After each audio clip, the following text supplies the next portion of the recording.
आऊज़ु बिल्लाहि मिनश शैतानिर रजीम, बिस्मिल्लाहिर रहमानिर रहीम। अज़ीज़ तलबा, मेरा नाम डॉक्टर मोहम्मद मुनीर है और मेरी एजुकेशन MA उर्दू है। तो आज हम उर्दू के बारे में जानने की कोशिश करेंगे। सबसे पहले हम उर्दू का तारुफ जानेंगे। तो लफ्ज़ उर्दू जो है ये इसके मानी हैं लश्कर। क्या है इसके मानी? लश्कर। इसको लश्करी ज़ुबान भी कहा जाता है। लश्करी ज़ुबान भी कहा जाता है क्योंकि ये शुरू में लश्करों में बोली जाती थी, इस वजह से इसको लश्करी ज़ुबान भी कहा जाता है।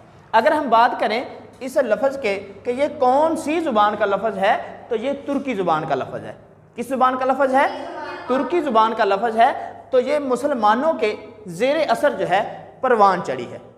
उर्दू ज़ुबान ने तरक्की हासिल की है मुसलमानों के ज़ेर असर। मुसलमानों के ज़ेर असर परवान चढ़ने की वजह से इसको मुसलमानों की ज़ुबान कहा जाता है। इसी वजह से दुनिया में कमो बेश जो हैं 4000 ज़ुबानें बोली जाती हैं। कितनी ज़ुबानें बोली जाती हैं? 4000 ज़ुबानें बोली जाती हैं। तो एक मुहतात अंदाजे के मुताबिक उर्दू जो है बैनुल अक़वामी इंटरनेशनल लेवल की तीसरे नंबर की ज़ुबान है। तो इसके आगे दुनिया में जो बोले जाने वाली ज़ुबानें हैं उसमें उर्दू का कौन सा नंबर है? तीसरा नंबर है। ये मुसलमान फातेहीन जब बर्रे सगीर में दाखिल हुए थे तब से ये बर्रे सगीर में इसकी आमद हुई। इसी वजह से ये मुसलमानों के ज़ेर असर परवान चढ़ी, इसको मुसलमानों की ज़ुबान कहा गया। अब अगर हम बात करें नहम क्लास के सिलेबस की, तो उसके हवाले से ये है कि हमारी किताब के उन्होंने हिस्से तकसीम किए हैं। कितने हिस्सों में तकसीम किया है? 3 हिस्सों में। तो पहला हिस्सा कौन सा है? हिस्सा नसर है, दूसरा हिस्सा नज़म है और तीसरा हिस्सा गज़ल है। तो हम इसका तारुफ जानते हुए पहले हिस्सा नसर के बारे में जानेंगे। हिस्सा नसर का मानी क्या है? नसर कहते हैं आम फहम को, सादा लफ्ज़ों को। सादा इबारत जो लिखी जाती है, आम फहम लिखी जाती है, उसको कहते हैं नसर। हिस्सा नज़म की अगर बात करें तो नज़म का लफ्ज़ी मतलब है मोतियों को लड़ी में परोना, तरतीब देना। जिस तरह मोतियों को लड़ी में परो दिया जाए तो वो एक खूबसूरत हार बन जाता है, ऐसे ही शोरा हजरात जो हैं, शायर हजरात लफ्ज़ों को इंतहाई खूबसूरती के साथ लड़ी में परो देते हैं और उसका एक खूबसूरत हार बना देते हैं जिसको नज़म का नाम दिया जाता है। तीसरा हिस्सा हमारा है हिस्सा गज़ल। तो हिस्सा गज़ल के मानी जो हैं वो है औरतों की बातें करना। औरतों की बातें करना या औरतों के बारे में बातें करना, ये इसके मानी हैं।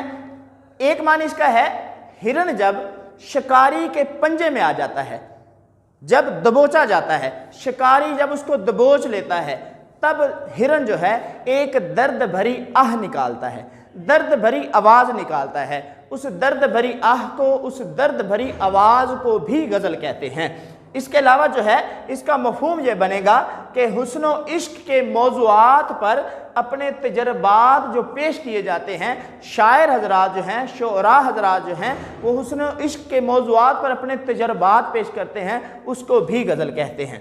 तो ये तमाम की तमाम जो हैं ये इसका तारुफ था। इसके साथ साथ उर्दू को हमारी, क्योंकि ये कौमी ज़ुबान है, लेकिन साथ साथ मैं ये ज़रूर कहूँगा कि पाकिस्तान में उर्दू की तरक्की के हवाले से कोई खातर ख्वाह इक़दामात नहीं किए जा रहे। यही वजह है कि हमारे यहाँ जो तालिबे इल्म हैं उनको सही तरीके से उर्दू सीखने में बड़ी मसाइल का सामना है। किसी भी चीज़ की तरक्की के लिए उसके तरक्की के लिए जो है उस पर ज़ोर देना, उस पर फोकस करना ज़रूरी होता है। क्यों?